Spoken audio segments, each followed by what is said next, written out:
ধর্ষণ, ছিনতাই, খুন, চাঁদাবাজি এগুলোর কোনো কিছুর এই বিচার হচ্ছে না। এই বাংলাদেশে মানুষ তার নিজের বাক স্বাধীনতা পাচ্ছে না। স্টুডেন্টের মাথার উপর এসে পড়তেছে বিমান। 2 দিন পর পরই দেশের সমস্যার জন্য মানুষকে রাস্তায় নামতে হয়। মানুষ তার দামি জিনিস নিয়ে রাস্তায় হাঁটতে ভয় পায়। কোনো নিরাপত্তা নেই এই বাংলাদেশে। পড়াশোনারও কোনো সিস্টেম নেই, রাজনীতিরও কোনো শেষ নেই।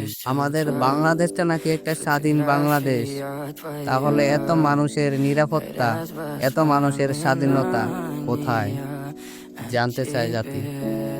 কেন মানুষের নিরাপত্তা দেওয়া হয় না? স্কুল, কলেজ, রাস্তার পাশের দোকান দিলে চাঁদাবাজিরা চাঁদা নেয়। একটা ভালো মোবাইল নিয়ে রাস্তায় বাইর হইলে ছিনতাইকারীর ভয়, বাড়িতে ডাকাতির ভয়। কেন? আমরা তো এরকম স্বাধীন বাংলাদেশ আগে দেখি নাই। জাতির কাছে প্রশ্ন আমার।